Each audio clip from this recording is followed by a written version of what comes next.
আসসালামু আলাইকুম রহমতুল্লাহি অবরকাতুহু। সম্মানিত দর্শক, বিএনপির সঙ্গে বাংলাদেশের অন্যতম রাজনৈতিক দল এবং ইসলামী অঙ্গনে খুবই গুরুত্বপূর্ণ একটি সংগঠন এবং একটি তন্ত্র পীরবাদ। সেই পীরবাদের ধারক এবং বাহক চরমোনাই পীর সাহেবের দল এবং চরমোনাই পীর সাহেবের পরিবারের যে দ্বন্দ্ব এবং সংঘাত শুরু হয়েছে, এর ফলে রাজনৈতিক অঙ্গনে যে কাদা ছোড়াছুড়ি হচ্ছে, এই কাদা ছোড়াছুড়ির ফলে বিএনপি মারাত্মকভাবে ক্ষতিগ্রস্ত হবে। এবং আজকে আমি যে ভিডিওটি করব, এটি আমার জন্য খুবই বিব্রতকর। এর কারণ হলো, যেহেতু বিএনপি থেকে একবার ইলেকশন করেছি, অল্প হোক বিস্তর হোক জনাব তারেক রহমান সাহেবের সঙ্গে কিছুটা হলেও পরিচয় হয়তো আছে। তারপরে চরমোনাই পীর সাহেবের সঙ্গে আমার এলাকার পীর সাহেব জাতীয় রাজনীতি করেন। আমাদের মধ্যে একটা ভালো সম্পর্ক না থাকলেও মন্দ সম্পর্ক কখনোই ছিল না। আমি চিনি এই পীর সাহেবদের যারা ভাই ব্রাদার আছেন সবার সঙ্গে আমার ভালো সম্পর্ক। বিশেষ করে যিনি বড় ভাই এখানে আছেন পীর, তার সঙ্গে ভালো সম্পর্ক। কিন্তু আমাদের মেজো ভাই যিনি ফয়জুল কবির করিম সাহেব, তিনি বেশি বহুকাল, তো তার সঙ্গে আমার ওরকম বন্ধুত্ব নাই, কিন্তু তার বড় ভাইয়ের সঙ্গে আমার বেশি ভালো সম্পর্ক। তো এখন এই যে ফয়জুল করিম সাহেব যিনি রয়েছেন, চরমোনাই পীর সাহেবের দ্বিতীয় গুরুত্বপূর্ণ, তার যে রাজনৈতিক দল দ্বিতীয় গুরুত্বপূর্ণ ব্যক্তি হলেও মিডিয়াতে তিনি প্রধান ব্যক্তি। তো তার সঙ্গে বিএনপির সালাউদ্দিন সাহেবের যে দ্বন্দ্ব এবং সংঘাত এবং বাক্যবাণ, এটি এমন একটা পর্যায়ে চলে গেছে যেটি বিএনপির জন্য আগামীতে একটা বিরাট বিপদ এবং বিপত্তি শুরু হয়ে যাবে। এখন এটা শুরুটা হলো মূলত চরমোনাই পীর সাহেব এবং তার যারা দল, তাদের সঙ্গে জামাতের এবং অন্যান্য রাজনৈতিক দলের একটা বন্ধন হয়েছে এবং একটা মহাসমাবেশ হয়েছে, যেটি বিএনপির জন্য একটা বিরাট থ্রেট।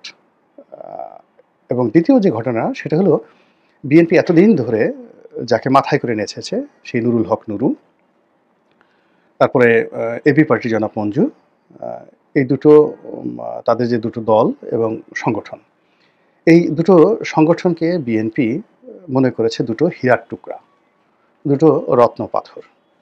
এবং জনাব মঞ্জু এবং জনাব নুরুল হক নুরু, এদেরকে সম্মানিত করার জন্য, মর্যাদা দেওয়ার জন্য বিএনপি করেনি এমন কোনো কাজ নেই। তো এই দুজন মানুষ হঠাৎ করে দেখা গেল চরমোনাই পীর সাহেবের মঞ্চে উপস্থিত, এবং তারা সেখানে গিয়ে যে কথাগুলো বললেন সেগুলো একেবারে 180 ডিগ্রি অ্যাঙ্গেলে বিএনপির যে স্বার্থ, সেই স্বার্থের উপর আঘাত হানলো এবং বিএনপির সম্পূর্ণ বিপরীত মেরুতে তারা চলে গেলেন। দ্বিতীয়ত, এই সমাবেশে, অর্থাৎ চরমোনাই পীর সাহেবের সমাবেশে যেভাবে বাংলাদেশের প্রধানতম সকল রাজনৈতিক দলগুলো এলো, ঠিক এইরকম একটা সমাবেশ করে সমপর্যায়ের রাজনৈতিক দলগুলোকে এক মঞ্চে যদি আনতে হয়, তাহলে বিএনপিকে মঞ্চে আওয়ামী লীগের শেখ হাসিনাকে উঠাতে হবে, তারপরে জাতীয় পার্টির জিএম কাদেরকে উঠাতে হবে, এবং সিপিবি থেকে শুরু করে অন্যান্য যে রাজনৈতিক দল তাদেরকে উঠাতে হবে। আদারওয়াইজ ওখানে যে যাকে বলা হয় জৌলুসটা এসছে, মঞ্চের যে সৌন্দর্যটা আসছে চরমোনাই পীর সাহেবের, ঠিক ওই পর্যায়ের সৌন্দর্য ফুটে উঠবে না, ফুটে উঠবে না। দ্বিতীয়ত, যে পরিমাণ লোক সমাগম চরমোনাই পীর সাহেব করেছেন, ওটা আসলে বিএনপিকে করতে হলে, এবং সারাদিন অর্থাৎ সকাল 9টা থেকে একেবারে সন্ধ্যা পর্যন্ত এতক্ষণ সেই পুরো মৎস্যভবন থেকে, মৎস্যভবন একেবারে বাইতুল মোকাররমের উত্তর গেট থেকে শুরু করে এলিফ্যান্ট রোড পর্যন্ত, আবার ওদিকে শহীদ মিনার থেকে শুরু করে একেবারে যাকে বলে বাংলা মোটর পর্যন্ত, পুরো এলাকা যেভাবে লোকে লোকারণ্য করে ফেলেছিল, এরকম বৃহৎ জামাত 2-4-10 বছরে এই ঢাকা শহরে হয়নি, যেটি চরমোনাই পীর সাহেব করেছেন। এখন এর ফলে কি হলো, বিএনপির মধ্যে সঙ্গত কারণেই চিত্তচাঞ্চল্য দেখা দিয়েছে, এবং সেখানে বসে চরমোনাই পীর সাহেব এবং অন্যান্য যে সকল কথাবার্তা বলেছেন, তা প্রথমত ডক্টর ইউনূসের পক্ষে গেছে, নির্বাচনকে প্রশ্নবিদ্ধ করেছে, নির্বাচনের সময়কে প্রশ্নবিদ্ধ করেছে, তারেক রহমান সাহেবকে চ্যালেঞ্জের মধ্যে ফেলে দিয়েছে, আর বিএনপির মেজাজ ভীষণ রকম গরম করে দিয়েছে। ফলে কি হলো, বিএনপির যিনি এখন মুখপাত্র রয়েছেন, তিনি আকার ইঙ্গিতে চরমোনাই পীর সাহেবকে টার্গেট করে কথা বলেছেন, চরের লোক বলেছেন, চর অঞ্চলের লোক, তারপরে হাত পাখা, এটা নিয়ে টিটকারি করেছেন। আমরা যারা দক্ষিণ অঞ্চলের মানুষ, তো আমরা এই চর সম্পর্কে জানি। চরের মানুষদেরকে সাধারণত বলা হয় চৌরা, চৌরা। তো তো আপনি একজন চরের অধিবাসী, তিনি হাজার কোটি টাকার মালিক হন, প্রেসিডেন্ট হন, তাকে যদি চৌরা বলেন, সে ভীষণ রকম অপমান বোধ করে। এত বেশি অপমান বোধ করে যেটা বলার মতো না। আর দক্ষিণাঞ্চলে বিশেষ করে চর অঞ্চলে আ এই যারা চরের বাসিন্দা নন, তারা এই চৌরাদেরকে মানে ছোট করার জন্য বলে, "চৌরা সমান জয়াকারে যা।" আমি আর বললাম না। এইটা। তো যার জন্য চৌরা বললেই চরের লোক নিজেদেরকে জয়াকারে যা, যেটা পিনাকি মাঝে মধ্যে বলেন। তো সেইটা।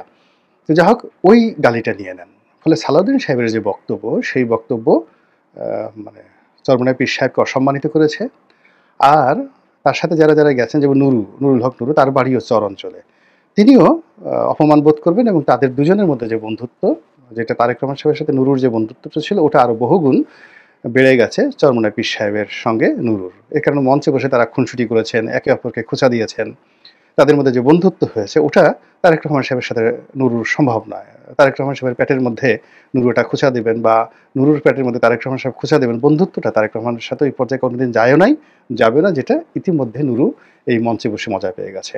এবং আ সেই চরমোনাই পীর সাহেবের মঞ্চে যেভাবে নুরুকে এবং আ মঞ্জুর সাহেবকে যেভাবে সম্মান দেখানো হয়েছে, বিএনপির মঞ্চে ওভাবে বসিয়ে নুরুকে কখনোই সম্মান দেখানো হয়নি, আগামীতে তো প্রশ্নই আসে না।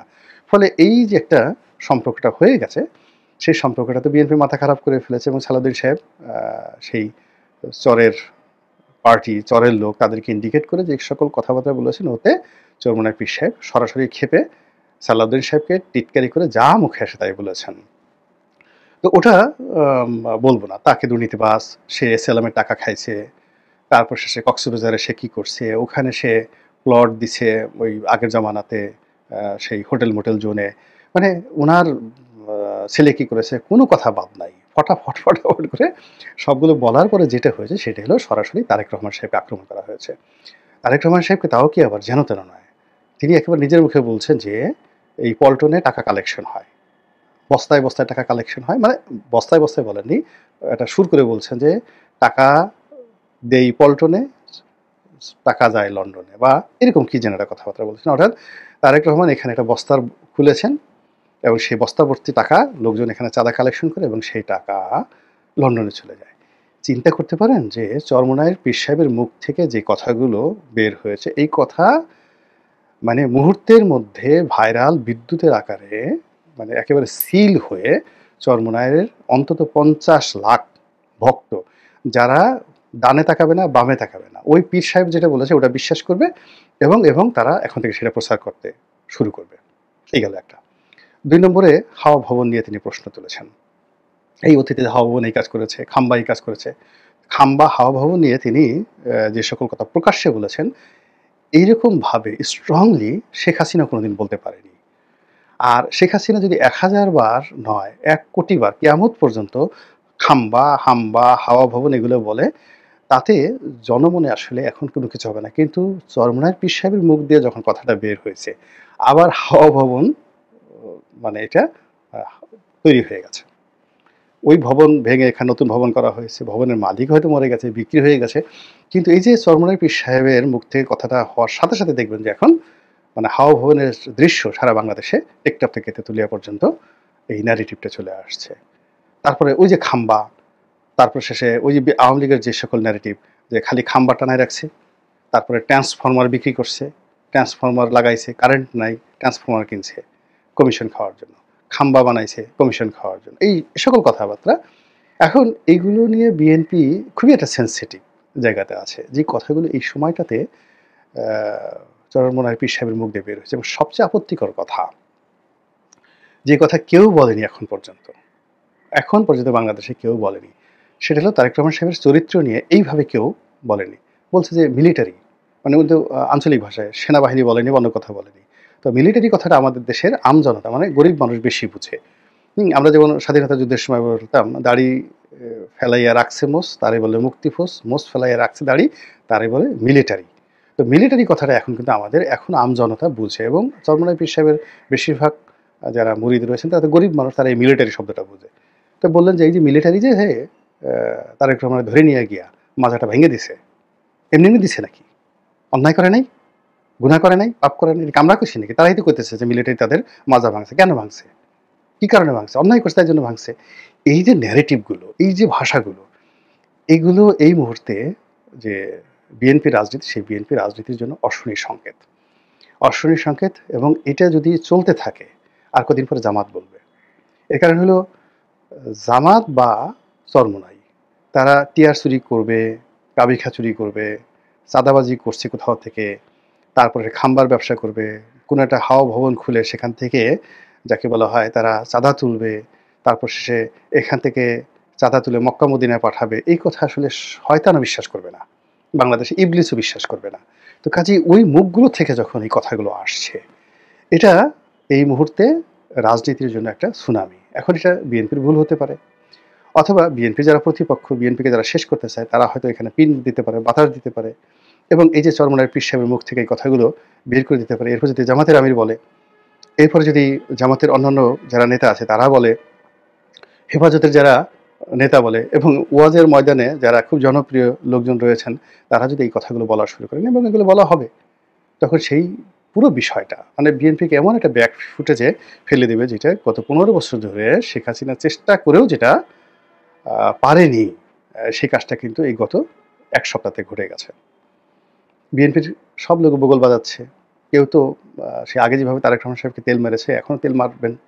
কিন্তু এই কথাগুলো যে হচ্ছে, এবং এটার যে রিপারকেশন সমাজে কি হচ্ছে, এবং লোকজন যে গ্রামে গঞ্জে কি সমস্ত কথাবার্তা বলছে, এটা বলার জন্য একজন গোলাম মোল্লা রনি ছাড়া বিএনপির মধ্যে অন্য কেউ আছে কিনা আমার জানা নাই। আল্লাহ আমাদের সবাইকে হেদায়েত দান করুন এবং হেফাজত করুন। আসসালামু আলাইকুম রহমতুল্লাহি ওয়া বারাকাতুহু।